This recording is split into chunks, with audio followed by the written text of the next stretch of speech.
Hello, everyone, and welcome to Brackit, the game show where you try to guess your favorite celebrities' picks bracket style. Today, I'm joined by hypnotist Zach Pincince. What is up, Zach? I'm so excited to film today's episode. You want to tell them what we're filling out today?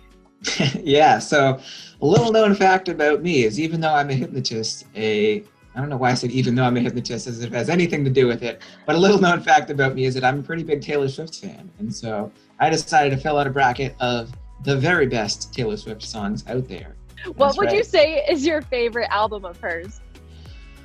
Oh man, I mean they're all amazing, so it's tough. But I think my instinct is probably 1989. It's the one she came out with in 2014. There were just so many, like every song on that album is just, you can jam it out in your car, like you were saying. It's just, Do you consider yourself a Swiftie, or are you like more of a casual Taylor Swift listener? No, I definitely throw myself in the Swiftie category. I think I'm not extreme where I don't have like the posters on my wall or like the total super fan, but no, I'm definitely full stand Taylor Swift mood. So when you're listening to some of her songs, like the newer ones especially, are you listening to them and you're like, who did she write this about? And then you're going through and you're doing all the research, or are you reading up on any of them? Oh yeah, you definitely gotta you gotta do some of that research a little bit. And I think it's been fun. The more each album has come out, the more sort of Easter eggs she throws in there. And so especially even with the release of Lover in general, it was really fun to just be on social media and to just see sort of the reaction from the Swiftie community of, oh, when is this going to be the next single, or is it going to be this song, or when's the album going to be released, or she posted this picture on Instagram with these very specific details, what could that mean? So exactly. A cool way to I live for it. What about the documentary? Were you able to watch that? Oh, you know I watched that like as soon as it came out. What were your thoughts on it? It was cool getting to see sort of the inside look, less of an inside look, but more of a behind the scenes to her personality and sort of who she is and what she stands for, and just her process of how she's grown as an artist and been more comfortable with being who she is in the process of whether it's her political views or whatever it might be. Right. But yeah, it was really cool to just sort of get that inside look into just Taylor Swift and what she's about and who she is and how she's grown. Have you ever done anything revolving around Taylor Swift or one of her songs when it comes to hypnotizing someone? So one of the routines I do when I hypnotize somebody is, one of my favorite ones is I have them hypnotized to think that I am suddenly their favorite celebrity. Remind them who I am. Taylor Swift. That's right. You've been a fan for a long time? Yeah. Yeah. How long have you been a fan? Like, I'm pretending that I'm Taylor Swift, but they are convinced that I'm Taylor Swift because they're in that hypnotic state. And so I'll go, oh, what's your favorite thing about me? What's your favorite song? Like, oh, you should come to my concert. And just improv that interaction. How about we maybe like grab lunch tomorrow and we'll chat about it a little more? How's that sound? Oh my gosh, I'm so glad we learned that little nugget. That is hilarious. So not only do you love Taylor Swift, but you've had the chance to kind of play Taylor Swift in a way. In a weird way, yes. On that note, we have so many songs to discuss. So let's start in the third round over here. We've got Shoulda Said No and Change. Which one did you end up going with? All right, so I went with Shoulda Said No. And this was a tough decision because Change, like I mentioned, is one of those classic like first songs I had on that initial MP3 player and always sing along to it. But Shoulda Said No just is one of those songs that it just has so much attitude behind it. It's just so much fun to sing along to. Change has like that great message behind it. I think I just love that attitude behind it, which is why I picked it. We're moving on to the right side of the board. Right. Even more tearjerkers on this side, but we're going to start off with You Belong With Me and our song. This was, I think, as I was filling out this bracket, this was one of the toughest decisions I had to make, was between You Belong With Me and our song. Because if I had to name like top 5 karaoke, both of these would probably be on that list. Good point. These are songs that I always sing along to, know every word to, and yet I actually went to the most OG. I went Our Song. Our song is a slamming screen door, sneaking out, tapping on your window. They're both iconic, but that one to me was just a little bit more iconic. So. Can we talk about how difficult it is to do this bracket without singing? Is it just me? I think it's just impossible to do it that way. You can't not. Like, especially as you think of them, like almost every song, I was like, oh, sing a little bit, I sing a little bit. Yeah. Which one do I like more? Like, so this was a lot of fun. As hard as it was so much fun to both sing. We've got Ready For It and Bad Blood, a little bit newer on those two. Yeah, I know we get the battle of like the two OGs versus the tour. Yeah. And I did go for Ready for It. Are you ready for it? Just the vibe of the song, and I think hearing Taylor Swift rapping in a way was very, very different. But it was cool, and I was for it. And so, as much as I like Bad Blood, and the music video for that is iconic with all of the the guests and the appearance in it, Ready for It was what I had. Love to hear it. What's cool about this episode is I'm really hoping we get some hardcore Swifties on here. Do you think you'd be able to name everyone that Taylor Swift has ever dated? I'm sure I'll miss somebody, but let's see. Like, we got, all right, John Mayer, Jake Gyllenhaal, we got Joe Jonas in there, we got Tom Hiddleston in there, you got Calvin Harris in there, we got Harry Styles. Harry Styles, of course.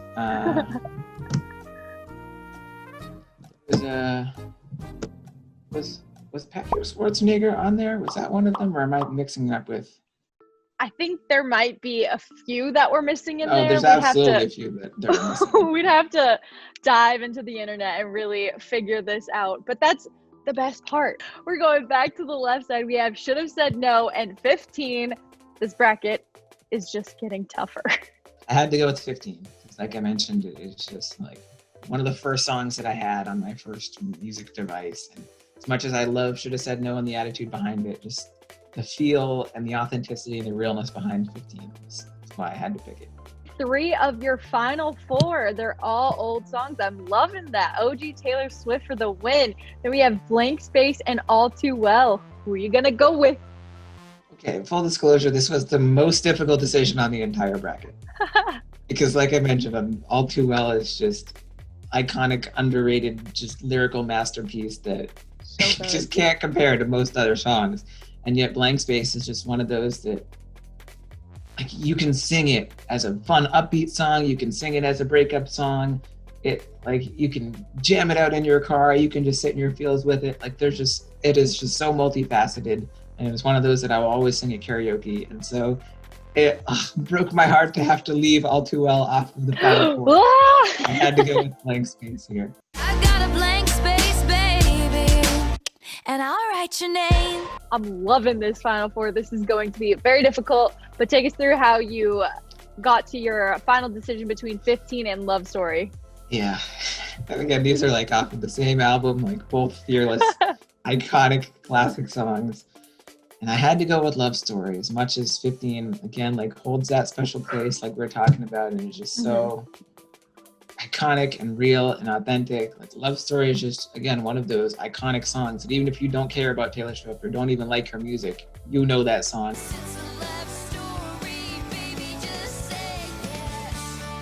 Back to the right side, we have Our Song and Blank Space. How'd you choose between those 2? Oh, I know. And again, it's the battle of the older Taylor and a little bit of a newer Taylor, but I had to go with Blank Space again, just because of the way it's just so multi-purpose. It is just so fun to sing. It's so real to sing. It will just will fulfill any purpose. If you need a song to listen to, to feel to sing along to, I had to go with it.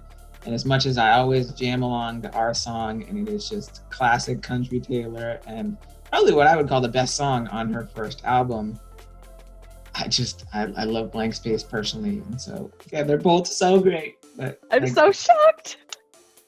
Yeah. I really didn't see that one coming. So your final 2 right here, your championship round is down to Love Story and Blank Space.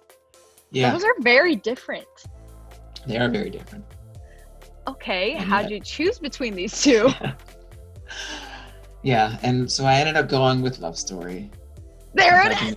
It is one of those timeless songs that I think will always be just such a classic song. Love Taylor Swift, hater, like you just can't not like Love Story. And as much as I love Blank Space, and it is one of my all-time favorite songs by her, Love Story is probably the most iconic song that she has even ever released among all of her amazing iconic songs. She has so many, and yet that one I think is just it came out on top. And as much as it hurts me to just leave out all these other songs that I love so much, You're still showing your respect. Thank you so much. Love Story is the champion right here. Was this easy for you? Was it difficult for you? Did you know Love Story was going to make it all the way? I honestly had no idea who was going to come out on top. I knew that I had a couple songs that were really, really up there in my mind, like Love Story, Blank Space, Our Song, 15, like all were in the top 4. So I knew generally that those would do well. I think the hard part was when I got songs that I both really, really loved that pitted against each other. So like with Blank Space and All Too Well, I think both of those would have ended up in my top 4. But the fact that they had to be pitted against each other in the top 8 was a really, really tough move. Make it so difficult. Made it difficult on me. Thank you so much, Zach. Before you go, where can everyone follow you on all your socials? Yeah, so that's just Zach Pincince. That's the nice thing about having a unique last name is nobody else has Zach Pincince on social media. So if you want to see videos, like I mentioned, of me hypnotizing people to think that I'm their favorite celebrity or whatever else might be, you can check out my YouTube, Instagram, TikTok, Twitter. It's all Zach Pincince, so it makes it easy. Thank you so much, Zach. It's been way too much fun on this episode. I love talking Taylor Swift with you, getting to learn a little bit more about yourself and about your Taylor Swift taste. I'm Just Lucero. Thank you, everybody, for tuning in. We'll see you all next time.